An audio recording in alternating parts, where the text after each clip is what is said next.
You do not become a soldier the moment you put on a uniform. It begins much earlier, often at an ordinary kitchen table, with an application form, a half-finished cup of tea, and a question you cannot stop asking yourself: could I really do this? You imagine discipline, purpose, and belonging. What you cannot yet imagine is how much of yourself the job will demand.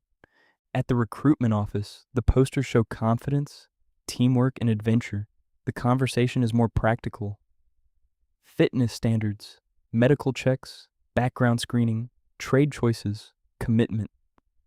The recruiter explains that the Army is not one single job. It is hundreds of roles built around one central promise. When the country asks, you may have to go. The medical assessment feels strangely clinical for a decision this personal. Eyesight, hearing, movement, medical history, and old injuries are all examined. You begin to understand that motivation is not enough. The Army needs to know whether your body can cope with training, heavy equipment, poor sleep, and long periods far away from ordinary life. The fitness test strips away every confident answer you gave in the interview. There's only your breathing, your legs, and the next marker ahead. Nobody cares how determined you looked on the application. The standard is measurable, and you either reach it or you do not. For the first time, the dream becomes physical. Then comes the waiting. You check your phone, your email, and the post more often than you admit. Friends continue with normal life, while yours feels paused. When the offer finally arrives, excitement lands beside fear. You have wanted this moment for months. Now that it is real, leaving home suddenly feels much closer.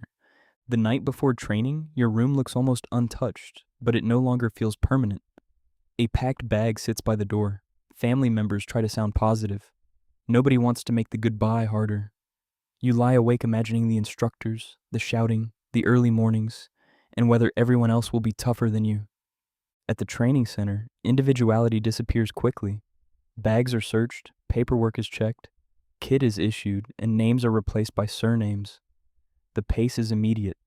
You are shown where to stand, how to move, and how quickly to respond. Every small delay feels visible.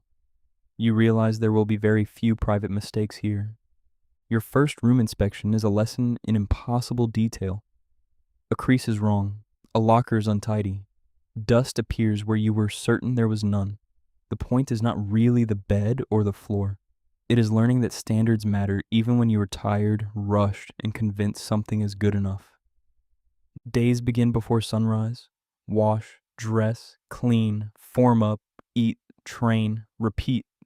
Time belongs to the schedule now. You learn to prepare the night before because one missing item can slow the entire group.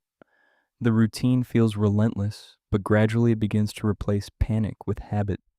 Physical training exposes every weakness. Runs, circuits, loaded marches, and obstacle courses arrive, whether your muscles have recovered or not. Some recruits are naturally faster. Others survive through stubbornness. You learn that fitness in the Army is not about looking strong. It is about still functioning when everything hurts.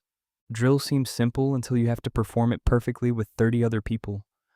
One wrong movement disrupts the whole formation. Repetition becomes discipline. Discipline becomes trust.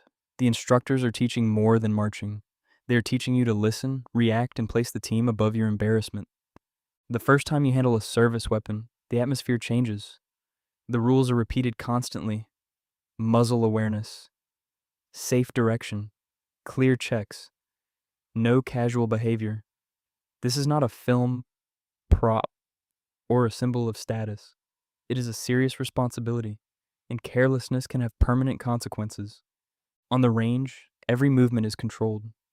You listen for instructions, manage your breathing, and focus on fundamentals. The noise is sharp, but the greater pressure comes from knowing you must be safe before you can ever be accurate. Confidence is built slowly, through repetition and correction, rather than bravado. Fieldcraft teaches you how uncomfortable the outdoors can become when it is no longer recreation. Wet ground, cold hands, camouflage, observation, and long periods of waiting all test patience. You learn how to move carefully, how to remain alert, and how quickly poor weather can drain energy and morale. Your first night exercise feels endless. Sleep comes in fragments. Every sound seems important. Equipment digs into your shoulders, and the darkness makes simple tasks harder.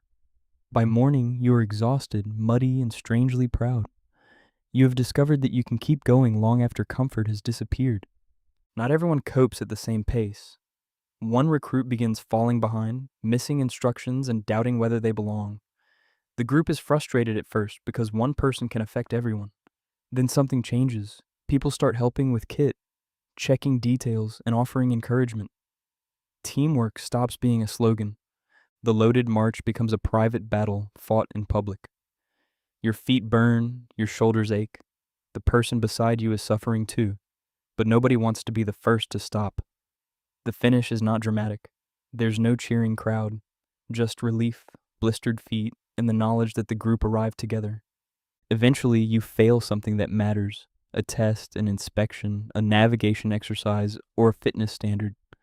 The disappointment feels personal, but the Army treats it as information. What went wrong? What will you change? You learn that resilience is not pretending failure does not hurt. It is returning better prepared. Passing out feels like the end of a journey, but it is only the end of the beginning. Family members watch from the stands. Uniforms are sharp, movements are precise, and everyone looks more confident than they feel. You are proud, but you also know the next unit will expect you to prove yourself again. At your first unit, nobody is impressed that basic training was difficult. Everyone there completed it too. You are the newcomer, learning personalities, routines, and unwritten rules. Experienced soldiers watch how you work, whether you listen and whether you can be trusted with the unglamorous jobs. Soldiering is only part of your role. You may become an engineer, signaler, driver, medic, technician, gunner, logistician, or infantry soldier. The trade training becomes more specialized, and mistakes carry greater weight. Competence is built through repetition, supervision, and the humility to ask when you do not know. Barracks life is a mixture of friendship, noise, boredom, and very little privacy. People from completely different backgrounds become roommates, colleagues, and sometimes family. You laugh at things nobody outside would understand. You also learn how difficult it can be to switch off when work and home share the same gate. The first major exercise with your unit is faster and less forgiving than training. Vehicles move, radios crackle, and plans change. You are expected to know your role without constant guidance. The pressure comes from wanting to contribute rather than become another problem someone else has to solve. Before deployment, every item is checked. Protective equipment, clothing, communications kit, medical supplies, and personal essentials are laid out in careful rows. The process feels repetitive until you remember that missing equipment may not be replaceable when you need it. Preparation is one of the quiet forms of survival.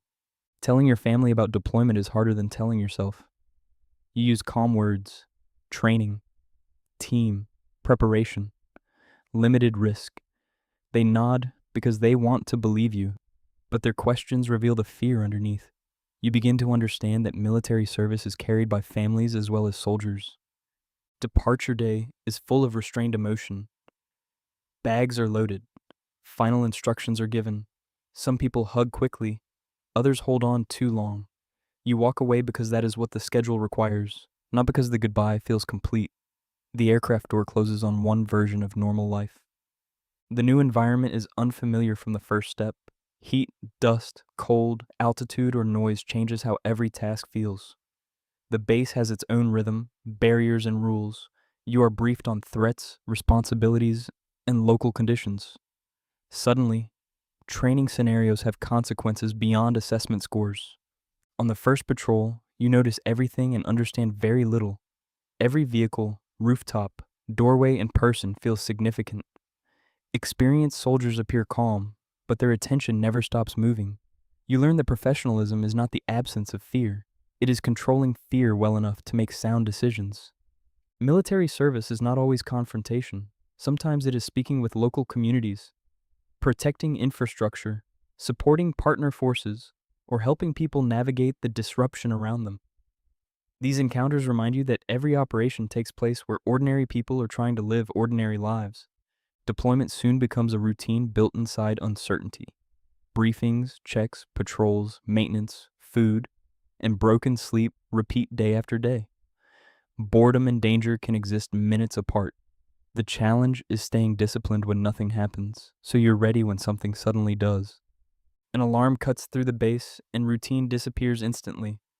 Training takes over, equipment is grabbed, positions are taken, and information is passed quickly. Nobody knows the full picture at first. In these moments, clear communication and controlled movement matter more than dramatic action. At some point, a soldier may face a decision with no perfect answer. Conflicting information, limited time, civilians nearby, a colleague depending on you. Rules, judgment, and restraint all collide.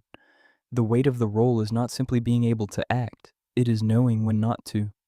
When a teammate is injured, the world narrows to immediate tasks. Security, first aid, communication, and evacuation happen through training. Emotion is delayed because it has to be. Only later, when the equipment is cleaned and the space feels too quiet, does the reality begin to settle. An empty bed space changes the atmosphere of an entire room. The missing person is present in every untouched item and unfinished joke. Soldiers respond differently. Some talk, some withdraw, some focus harder on work. Grief in the military is rarely neat, and duty does not pause long enough to make it so. Calls home are both comforting and difficult. You describe the weather, the food, and small details that feel safe to share. You avoid the moments that would cause worry. Home sounds close through the phone, but feels impossibly distant when the call ends, and you return to the same walls. As the deployment nears its end, time slows. Nobody wants to become careless. Experience has made the team better, but fatigue makes mistakes easier. You check equipment again, repeat procedures again, and remind yourself that being nearly finished is not the same as being finished. Homecoming is joyful, but it can also feel disorientating. Family members have changed routines without you. Children have grown. Friends expect stories you may not want to tell. You are physically home before your mind fully arrives. Reintegration is not a single moment at an airport. It takes time. Soon the unit returns to training, maintenance, administration, and preparation. The public may imagine constant action, but much of soldiering is readiness, keeping people, vehicles, equipment, and skills prepared for demands that may never arrive, or may arrive tomorrow. With experience comes the possibility of promotion. The course tests more than fitness and technical skill. You are expected to plan, communicate, correct others, and remain accountable when things go wrong. Leadership means carrying responsibility for people who may never see how much you worry about them. New soldiers arrive with the same nervous confidence you once had. You recognize their mistakes because you made them too. Now your reaction matters. Humiliate them, and they may hide problems. Teach them properly, and they may trust you when the stakes are higher. Leadership is built in ordinary moments. Military life continues to test relationships. Birthdays are missed. Plans change. Postings move families.